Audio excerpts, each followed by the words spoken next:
Welcome back, snow lovers, to a rather abridged version of our midweek report this week, as I wanted my avalanche video from yesterday to take precedent.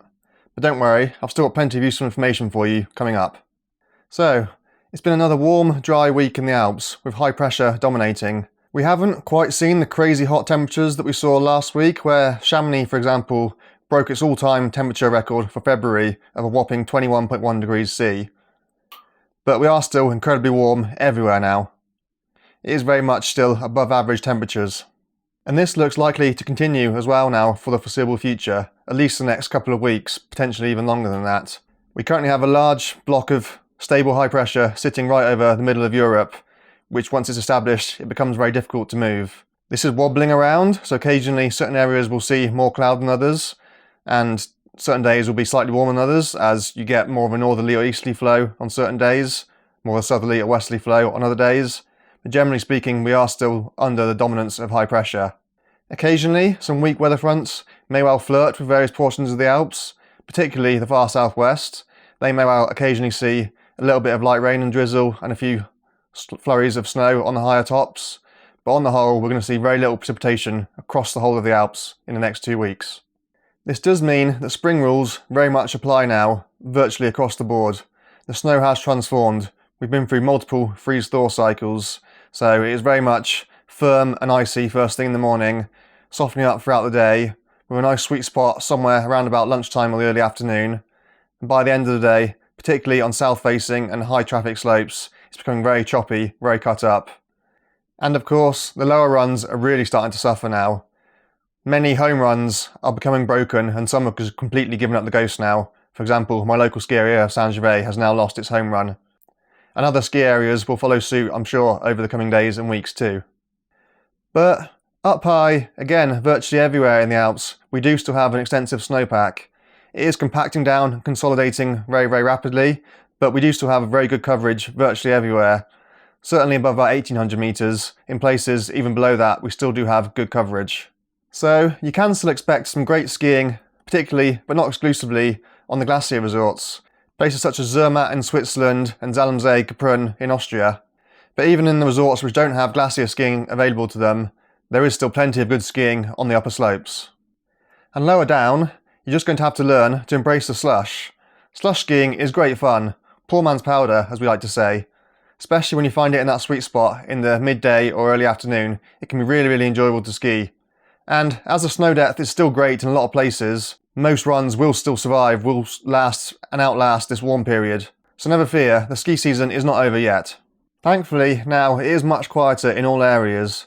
Here in France, it is the final week of the Paris half-term holidays, but other than that, everywhere else, the school holidays have already finished, so most resorts should be much, much quieter now than they have been over the previous weeks. Although, with the caveat that lots of university ski trips will be going on around about now, as they tend to book them after the main February holidays. So don't be surprised, particularly in the much bigger high-altitude resorts, like Val Thorens and Teens, if you do see a lot of university-age kids now, rather than a lot of school-age kids out and about. And you can also expect that the higher slopes in the higher resorts will become increasingly more and more busy over the coming days and weeks, as the snow does deteriorate lower down, so people who are out in resort are going to have to be pushed further and further up the mountain.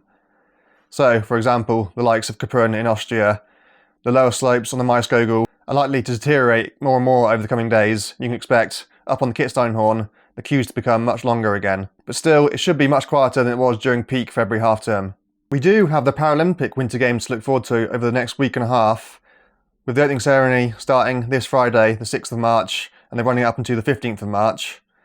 So if you didn't get your fix of winter sports entertainment on the telly during the Winter Olympics, we will continue to see some great entertainment throughout the course of the Paralympics too. So don't forget to check those out too. Thankfully, we do now have good coverage of snow over in the Dolomites, so they will be able to host these games effectively, but naturally a lot of the runs are going to start to suffer with the heat, so that may well affect the start times to many of the events. They may well have to push things much further forward in the day.